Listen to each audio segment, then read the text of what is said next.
सब कुछ ठीक नहीं चल रहा है और इसी का असर लोकसभा में बीजेपी के प्रदर्शन पर दिखाई दिया। 31 अगस्त से 2 सितंबर के बीच केरल में संघ की अखिल भारतीय समन्वय बैठक में एक मेगा प्लान तैयार हुआ है। यह ऐसा सॉलिड प्लान है जिससे इंडी गठबंधन के होश उड़ जाएंगे, क्योंकि इंडी गठबंधन तो यह मान के बैठा है कि नरेंद्र मोदी 5 साल सरकार नहीं चला पाएंगे, और अगर 5 साल सरकार चल गई तो 2029 में नरेंद्र मोदी के लिए बहुत बड़ी चुनौती होगी।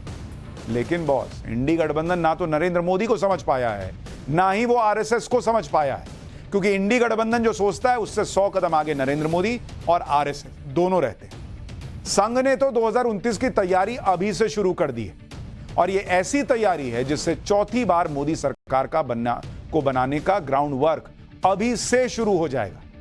ये बहुत बड़ा प्लान है। ये कैसे होगा, आपको इस एक्सक्लूसिव रिपोर्ट के जरिए एक एक डिटेल बताता हूं।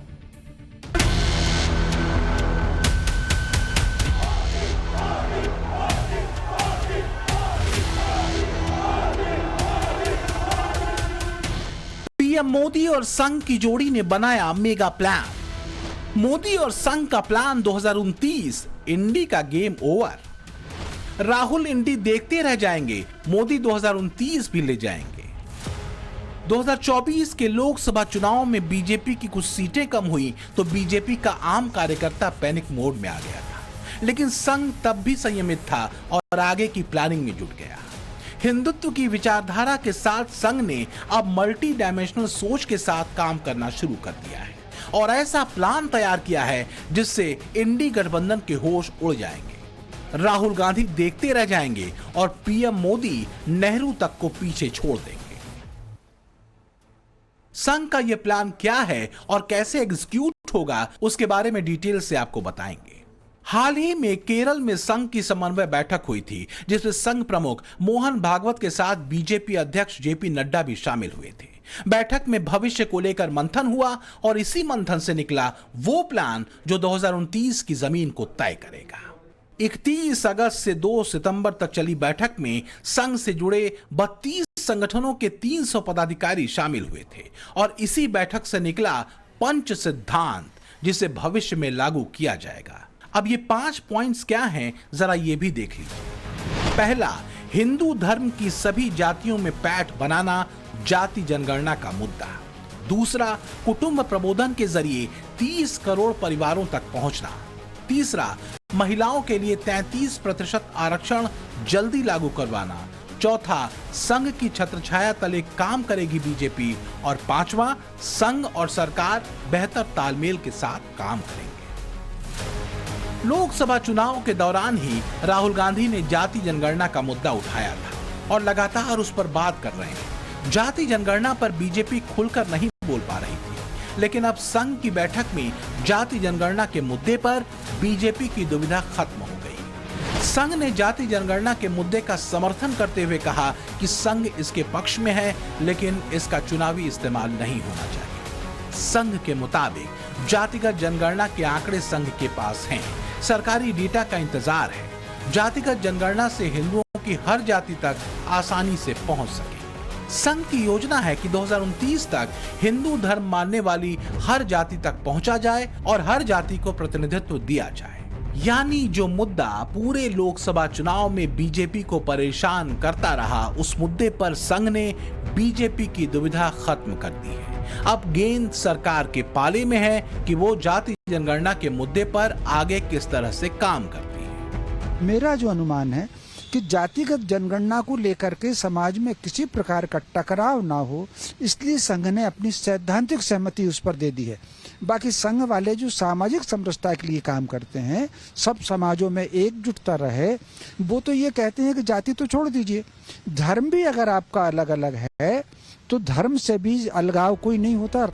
संघ के ग्रीन सिग्नल के बाद इंडी गठबंधन के हाथ से जाति जनगणना का मुद्दा निकल जाएगा। पीएम मोदी खुद ओबीसी समाज से आते हैं, ऐसे में जाति जनगणना पर मोदी सरकार आगे बढ़ती है तो ये बड़ा कदम होगा। जाति जनगणना और हिंदू जातियों तक पहुंच बनाने के साथ ही संघ बहुत बड़े स्तर पर देश में लोगों से कनेक्ट करने जा रही है। इसके लिए कुटुंब प्रबोधन अभियान फिर से एक्टिवेट किया गया है। संघ ने 2013 में कुटुंब प्रबोधन अभियान शुरू किया था। इसी अभियान के जरिए राम मंदिर के लिए 19 करोड़ हिंदू परिवारों को निमंत्रण दिया गया था। अब इस अभियान का लक्ष्य बढ़ा दिया गया है। संघ का टारगेट है कि देश भर में 30 करोड़ परिवारों तक पहुंच बनाई जाए। परिवारों में एकता और राष्ट्रीयता की भावना से देश का विकास होगा। आर्थिक, सामाजिक और सांस्कृतिक तौर पर लोगों से कनेक्ट किया जाएगा।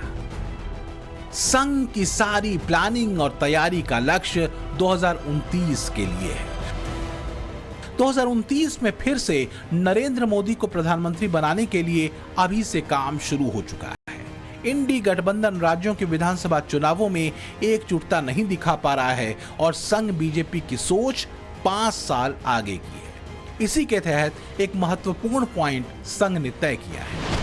जितना जल्दी हो सके उतनी जल्दी महिला आरक्षण को लागू कराने का टारगेट है। संघ से जुड़े 30 से ज्यादा संगठन लगातार महिलाओं के बीच काम कर रहे हैं। लोकसभा चुनावों से पहले करीब 5.5 लाख महिलाओं से मीटिंग की गई थी। हर लोकसभा क्षेत्र से 1000 महिलाएं इन बैठकों में शामिल हुई और सभी ने महिला आरक्षण लागू करने की मांग की थी। 2029 तक अगर संसद में 33% महिला सांसद आती हैं तो नया इतिहास बन जाएगा और इसका फायदा बीजेपी को मिलेगा। देखिए, 30 करोड़ लोगों तक पहुंचने का जो टारगेट है, लक्ष्य है, वो भारतीय जनता पार्टी का सदस्यता अभियान है। जहां तक मैं समझता हूं, संघ का जो लक्ष्य है वो कोई संख्या पर लक्ष्य नहीं है। दोनों के कार्यशैली में अंतर है। संघ जो है वो सामाजिक संगठन है, सांस्कृतिक संगठन है। संघ राजनीति नहीं करता, भाजपा राजनीति करती है और वो लोगों तक पहुंचती है। जाति जनगणना, हिंदुओं की सभी जातियों तक पहुंचना और महिला आरक्षण, ये 3 मुद्दे आने वाले समय में बीजेपी के एजेंडे में दिख सकते हैं। यहाँ पर भी ये गौर करने वाली बात है कि लोकसभा चुनावों के बाद बीजेपी एक लाइन पर चलती हुई नहीं दिख रही थी। बीजेपी में मुद्दों से भटकाव दिख रहा था, लेकिन संघ की बैठक ने सारे इफ एंड बट खत्म कर दिए और अब पूरा फोकस 2029 के लिए है, जिसके केंद्र में नरेंद्र मोदी है। संघ ये नहीं चाहेगा कि 2014 के बाद से जो जमीन तैयार हुई है वो खिसके। पीएम मोदी हिंदुत्व के मुद्दे पर खुलकर बात करने वाले पहले प्रधानमंत्री हैं और संघ की भविष्य की योजनाओं में पीएम नरेंद्र मोदी की भूमिका महत्वपूर्ण है। इसलिए केरल में 3 दिन तक संघ की समन्वय बैठक में ब्रेनस्टॉर्मिंग हुई और उसमें यह तय किया गया कि संघ और सरकार बेहतर तालमेल के साथ काम करेंगे। इस मुद्दे पर इसलिए विचार किया गया क्योंकि लोकसभा चुनाव के दौरान जेपी नड्डा ने कहा था कि शुरुआत में हम उतने सक्षम नहीं थे, तब हमें आरएसएस की जरूरत पड़ती थी। अब हम सक्षम हैं, आज बीजेपी खुद अपने आप को चलाती है। जेपी नड्डा के इस बयान के बाद बड़ा कंफ्यूजन देखने को मिला था, जिसका नुकसान बीजेपी को उठाना पड़ा। बीजेपी और संघ के बीच किसी तरह का कंफ्यूजन न हो, संघ की बैठक में इस पर भी गंभीर चर्चा हुई। इसके बाद कहा जा रहा है कि बीजेपी और संघ में सब ठीक है, कहीं कोई कंफ्यूजन नहीं।